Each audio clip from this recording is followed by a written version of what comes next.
Hello everyone, welcome back to my YouTube channel. आज हम discuss करेंगे हमारा new topic that is adrenal insufficiency. Let's start. Adrenal insufficiency ये clinical condition होती है caused by deficient secretion of glucocorticoids with और without mineralocorticoids. मतलब इसके अंदर ग्लूकोकॉर्टिकॉइड्स जो एड्रिनल कॉर्टेक्स के द्वारा जो सीक्रेट होने वाले जो हार्मोन्स होते हैं उनके अंदर मोस्टली ग्लूकोकॉर्टिकॉइड्स और उसके साथ मिनरलोकॉर्टिकॉइड्स हो भी सकते हैं या नहीं भी हो सकते। इनका अगर डेफिशिएंट सिक्रेशन होता है ड्यू टू किसकी वजह से, या तो एड्रिनल कॉर्टेक्स के अंदर कोई प्रॉब्लम है या फिर जो हमारी हाइपोथैलेमिक पिट्यूटरी एक्सिस है उसके अंदर कोई प्रॉब्लम है। अगर ये देखने को मिलता है तो उसे हम एड्रिनल इनसफिशिएंसी कहते हैं। एड्रिनल ग्लैंड और इनसफिशिएंसी का मतलब हुआ क्या कि जो हार्मोन प्रोड्यूस होते हैं उनका इनसफिशिएंट होना, उनकी डेफिशिएंसी होना, कमी होना, that is it adrenal insufficiency. Adrenal insufficiency जो होते हैं इसके तीन कारण की वजह से हो सकता है। जैसे कि हमें पता है कि हाइपोथैलेमस जो होता है, हाइपोथैलेमस जो है एड्रेनोकॉर्टिकोट्रोपिक रिलीजिंग हार्मोन का सिक्रेशन करता है। ये एड्रेनोकॉर्टिको रिलीजिंग हार्मोन जो होता है ये पिट्यूटरी ग्लैंड से एसीटीएच का प्रोडक्शन करवाता है और एसीटीएच जो होता है वो जाके एड्रेनल ग्लैंड से जो हार्मोन्स जो होते हैं ग्लूकोकॉर्टिकॉइड, मिनरलोकॉर्टिकॉइड्स वगैरह इनका प्रोडक्शन करवाता है। ओके, यहाँ पे पैथोलॉजी जो है वो तीन जगह हो सकती है। या तो पैथोलॉजी हाइपोथैलेमस के अंदर हुई हो, या फिर पैथोलॉजी पिट्यूटरी ग्लैंड के अंदर हुई हो, या फिर पैथोलॉजी हमारी एड्रिनल ग्लैंड के अंदर हुई हो। ठीक है, इसके बेसिस पे हम इसे तीन पार्ट्स में क्लासिफाई करते हैं: primary adrenal insufficiency, secondary adrenal insufficiency and tertiary adrenal insufficiency.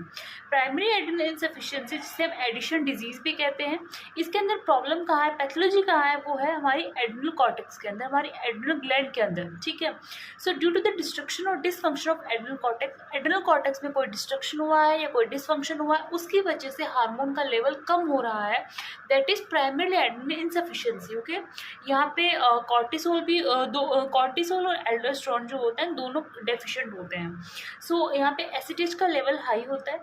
ACTH hormone जो कि पिट्यूटरी ग्लैंड से फॉर्म किया जा रहा है, अगर ये हार्मोन का काम क्या होता है, एसीटीएच जो होता है वो एसीटीएच का करवाता है। एसीटीएच हार्मोन पिट्यूटरी ग्लैंड से सीक्रेट होता है, एसीटीएच हार्मोन जो है एड्रिनल ग्लैंड से सिक्रेशन करवाएगा।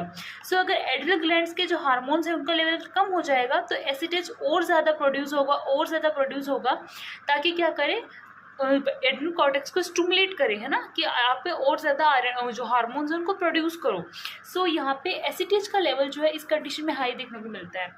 जब हम इन्वेस्टिगेशंस करवाते हैं तो इन्वेस्टिगेशन के अंदर अगर हमें कॉर्टिसोल और एल्डोस्टेरोन का लेवल कम है और एसीटीएच का लेवल अगर बहुत ज़्यादा है तो ये चीज़ होती है कि वहाँ पे प्राइमरी एड्रिनल इनसफिशिएंसी से, मतलब जो पैथोलॉजी है वो हमारी एड्रिनल ग्लैंड के अंदर ही है। ठीक है, दूसरा होता है secondary adrenal insufficiency. Secondary adrenal insufficiency में क्या होता है, जो पैथोलॉजी है वो हमारी पिट्यूटरी ग्लैंड के अंदर है। हमारी पिट्यूटरी ग्लैंड जो होती है उसके अंदर पैथोलॉजी डेवलप हुई है, उसके अंदर कोई कंडीशन ऐसे डेवलप हुई है। अब जिसकी वजह से क्या होगी, पिट्यूटरी ग्लैंड फेल होगी, पिट्यूटरी ग्लैंड अपना फंक्शन प्रॉपरली परफॉर्म नहीं कर पाएगी। जिसकी वजह, उसका फंक्शन क्या था, उसका फंक्शन था एसीटीएच का प्रोडक्शन करना, एड्रेनोकॉर्टिकोट्रोपिक हार्मोन का प्रोडक्शन करना।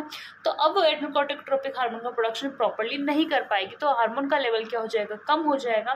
तो इसकी वजह से हार्मोन का लेवल कम हो जाएगा तो आगे जो एड्रिनल कॉर्टेक्स से रिलीज होने वाले जो हार्मोन्स होंगे उनका लेवल भी क्या हो जाएगा, कम हो जाएगा। ठीक है, इसके अंदर मोस्टली कॉर्टिसोल का लेवल कम होता है, एल्डोस्टेरोन का लेवल यूजुअली नॉर्मल ही रहता है। ठीक है, now the third one is tertiary adrenal insufficiency. Tertiary adrenal insufficiency में पैथोलॉजी कहाँ डेवलप हुई, पैथोलॉजी डेवलप हुई हमारे हायर सेंटर, हमारे हाइपोथैलेमस के अंदर।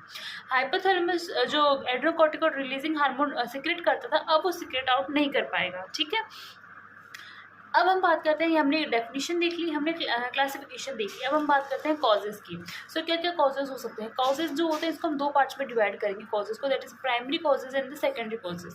प्राइमरी कॉजेज़ क्या है, प्राइमरी कॉजेज़ हैं जो कि मोस्टली एड्रिनल ग्लैंड से रिलेटेड है, और सेकेंडरी कॉजेज़ क्या होंगे जो कि पिट्यूटरी या हाइपोथैलेमस से जो है रिलेटेड होंगे। ओके, सबसे पहले प्राइमरी में क्या हो सकता है, प्राइमरी के अंदर ऑटोइम्यून एड्रिनलाइटिस हो सकता है। ऑटोइम्यून मतलब कि एक ऑटोइम्यून कंडीशन है जिसके अंदर एड्रिनल ग्लैंड के अंदर इन्फ्लेमेशन हो सकता है।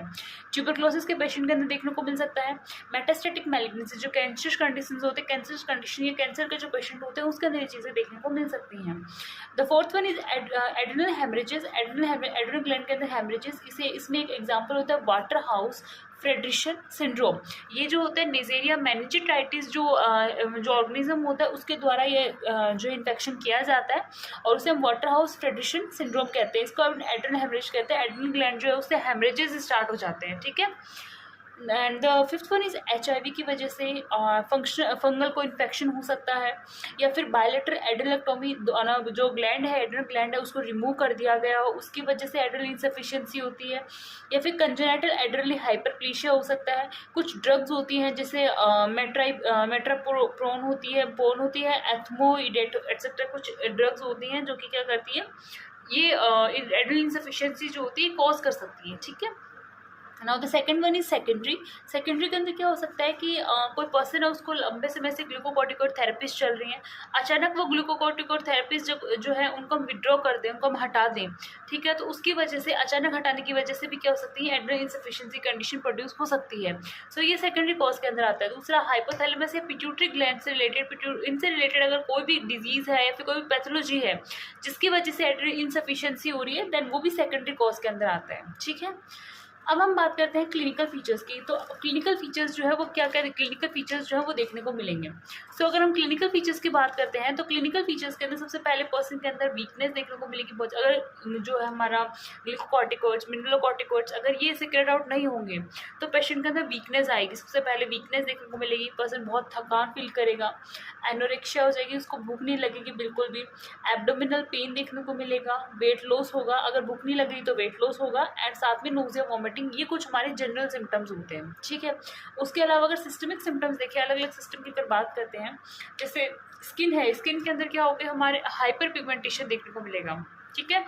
जो पार्मर क्रिसेस या फिर जो नकल्स वगैरह होते हैं हमारे, जिन्हें हम टकने वगैरह कहते हैं, तो इनके अंदर क्या होगा, हाइपर पिगमेंटेशन हो जाएगा, ब्लैकनेस आ जाएगी, ठीक है। फिर हमारा जो सर्कुलेटरी सिस्टम की अगर बात करें तो पोस्चरल हाइपोटेंशन हो जाएगा और शॉक जैसी कंडीशंस प्रोड्यूस हो सकती हैं। उसके अलावा अगर इलेक्ट्रोलाइट फीचर्स की बात करेंगे तो इलेक्ट्रोलाइट फीचर्स की अगर बात करते हैं, जैसे कि मैंने प्रीवियस वीडियोस के अंदर मैंने अच्छे से एक्सप्लेन किया है कि वहाँ पे ग्लूकोकॉर्टिकॉइड्स, मिनरलोकॉर्टिकॉइड्स, एल्डोस्टेरोन का क्या क्या फंक्शंस होते हैं। सो एक बार आप प्रीवियस लेक्चर्स के अंदर आप जाके देख सकते हैं कि मैंने वहाँ पे एक्सप्लेन किया था अच्छे से। तो उसकी वजह से यहाँ पे हाइपोनेट्रीमिया, हाइपरकैलीमिया और हाइपोग्लाइसीमिया जैसी कंडीशंस जो होती हैं वो डेवलप हो सकती हैं। उसके साथ फीमेल्स की अगर बात करें तो फीमेल के अंदर बॉडी हेयर्स बहुत डिक्रीज हो जाएंगे और लॉस ऑफ लिबिडो, जो सेक्सुअल पावर होगी वो भी कम हो जाएगी फीमेल्स की, ठीक है। सो अभी हमने डिस्कस किया क्या, डेफिनेशन के बारे में बात की है, क्लासिफिकेशन, फिर हमने कॉजेज के बारे में देख लिया, फिर क्लिनिकल फीचर्स। अब हम बात करते हैं एक अलग सा कुछ पॉइंट है, दैट इज एड्रेनल क्राइसिस। कभी कभी यूनिवर्सिटी एग्जाम के अंदर एड्रेनल क्राइसिस के बारे में पूछ लेते हैं कि एड्रेनल क्राइसिस क्या होता है। सो एड्रेनल क्राइसिस जो होता है एक्यूट एड्रेनल इंसफिशिएंसी, अगर सडनली अगर एक्यूट कंडीशन अगर डेवलप हो जाए एड्रेनल इंसफिशिएंसी की, सो उसे हम एड्रेनल क्राइसिस कह देते हैं। ये एक मेडिकल इमरजेंसी कंडीशन होती है जो कि किसकी वजह से डेवलप हो सकती है, इन्फेक्शन हो सकता है, सर्जरी की वजह से हो सकती है कि हमने जो एड्रेनल ग्लैंड है उसको निकलवा दिया, उसके बाद में अचानक देखने को मिल सकती है, कोई ट्रॉमा वगैरह हो सकता है, कोई सडन स्टीरॉयड विड्रॉल की, हमने जैसे सेकेंडरी कॉजेज की बात की थी कि स्टीरॉयड थेरेपीज वगैरह जो वो चल रही है, अगर वो सडनली अगर हम विड्रॉ कर देते हैं तो उसकी वजह से देखने को मिल सकता है। सो एक एक्यूट कंडीशन होती है, एक्यूट एड्रेनल इंसफिशिएंसी को हम एड्रेनल क्राइसिस कह देते हैं, ठीक है। इसके क्लिनिकल फीचर्स क्या होंगे, अगर हम एक्यूट अचानक डेवलप हो रही है तो उसके अंदर सीवियर हाइपोटेंशन हो जाएगा पेशेंट को, वॉमिटिंग होगा, abdominal pain, hypoglycaemia and Altered consciousness जो है वो पेशेंट के अंदर देखने को मिलेगी, ठीक है। अब हम नेक्स्ट हम बात करते हैं इन्वेस्टिगेशंस के बारे में। अब हम बात करते हैं इन्वेस्टिगेशन के बारे में कि अगर हमारे पास अगर ऐसा पेशेंट आता है, ऐसे सिम्टम के साथ अगर हमारा पेशेंट आता है तो हमें क्या देखना है, ठीक है। सो अगर ऐसे सिम्टम के साथ अगर हमारे पास पेशेंट आता है तो उसके अंदर हम सबसे पहले क्या करवाते हैं, हम बेसलाइन टेस्ट करवाते हैं। बेसलाइन टेस्ट के अंदर क्या होता है, हम जो पेशेंट है उसके लिए हम उसके जैसे इन्वेस्टिगेशन करवाएंगे। इन्वेस्टिगेशन के अंदर अगर सबसे पहले तो देखो हम एसिड या फिर कॉर्टिसोल वगैरह या फिर एल्डोस्टेरोन वगैरह का ये लेवल चेक करते हैं, ठीक है। तो बेसलाइन टेस्ट के अंदर सबसे पहले हम करेंगे कॉर्टिसोल का लेवल चेक करेंगे, मॉर्निंग लेवल चेक करते हैं। सबसे पहले सुबह उठते ही हम क्या करेंगे, कॉर्टिसोल का लेवल चेक करेंगे।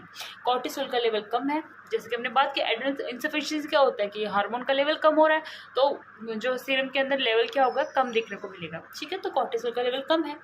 अब हमें देखना है कि एसिटेज का लेवल कैसा है। अगर एसिटेज का लेवल बहुत ज़्यादा है मतलब प्राइमरी कंडीशन है, अगर एसिटेज का लेवल कम या फिर नॉर्मल वगैरह है देन वो आगे की सेकेंडरी टर्शियरी कंडीशंस हो सकती हैं। सो एसिटेज का लेवल भी बहुत ज़्यादा है। एसिटेज का लेवल ज़्यादा मतलब कंडीशन कहाँ पे है, कंडीशन है प्राइमरी, मींस हमारे एड्रेनल कॉर्टेक्स के अंदर ही प्रॉब्लम है, वहीं पे पैथोलॉजी डेवलप हुई है, ठीक है। सो ये एसिटेज इस चीज़ को डिफाइन करता है। उसके अलावा हम सोडियम का लेवल देखेंगे, हाइपोनेट्रीमिया हो जाएगा, हाइपरकैलीमिया हो जाएगा, हाइपोग्लाइसीमिया हो जाएगा, ठीक है। तो ये कुछ बेसलाइन टेस्ट होते हैं जो कि जिनसे हमें पता लगेगा कि हाँ इस पेशेंट को एड्रेनल इनसफिशिएंसी की कंडीशन है, ठीक है। उसके अलावा एक टेस्ट होता है दैट इज शॉर्ट सिनेस्थेंट टेस्ट, ठीक है। इस टेस्ट में इसको अपन ACTH स्टिमुलेशन टेस्ट भी कहते हैं, ACTH स्टिमुलेशन टेस्ट। ये गोल्ड स्टैंडर्ड टेस्ट होता है एड्रेनल इनसफिशिएंसी के लिए। Failure of cortisol to rise adrenal insufficiency, ठीक है। हम क्या जो यहाँ पे कोर्टिसोल का लेवल जो होता है वो राइज नहीं होगा, वो फेल होगा, राइज नहीं हो पाएगा, ठीक है। तो वो इससे डिफाइन होता है कि हाँ पेशेंट को एड्रेनल इनसफिशिएंसी है। उसके अलावा हम पेशेंट की CT स्कैन वगैरह करवा सकते हैं, एब्डोमेन की MRI पिट्यूटरी वगैरह करवा सकते हैं। सो ये कुछ इमेजिंग टेक्निक्स होती हैं, ठीक है। उसके अलावा हम बात करेंगे मैनेजमेंट की। तो मैनेजमेंट में क्या करेंगे, तो मैनेजमेंट में हम उसे जैसे कमी किस चीज़ की, जिस चीज़ की कमी है वो हम उसे बाहर से प्रोवाइड करवाएंगे। जैसे हमें उसे ग्लूकोकॉर्टिकोइड्स की कमी हो रही है तो ग्लूकोकॉर्टिकोस्टेरोन रिप्लेसमेंट दे सकते हैं, ठीक है, जिसमें हाइड्रोकॉर्टिस्टोन होता है। एंड मिनरलोकॉर्टिकोइड रिप्लेसमेंट दे सकते हैं जैसे कि फ्लूइडोकॉर्टिसोन हो जाता है, ठीक है। तो ये कुछ क्रॉनिक ट्रीटमेंट चलते हैं, लंबे समय तक ये ट्रीटमेंट चलते रहते हैं। स्ट्रेस कंडीशन के दौरान हम उसे स्टेरॉइड की डोज जो होता है वो इंक्रीज़ कर देंगे। और एड्रेनल क्राइसिस ट्रीटमेंट क्या होगा, तो एड्रेनल क्राइसिस के अंदर IV हाइड्रोकॉर्टिसोन देंगे और IV normal senile plus dextrose जो होता है वो हम देंगे, क्योंकि हमने देखा कि हाइपोग्लाइसीमिया हो गया, हाइपोग्लाइसीमिया ग्लूकोज का लेवल बहुत कम है तो हम डेक्सट्रोज देंगे वहाँ पे उसको, ठीक है। सो ये हमने डिस्कस किया है that is adrenal insufficiency. I hope आपको समझ में आया होगा। अगर आप कोई भी क्वेरी है तो आप मुझे कमेंट सेक्शन के अंदर कमेंट कर सकते हैं। Thank you. Please like, share and subscribe my channel Pulse of Practice.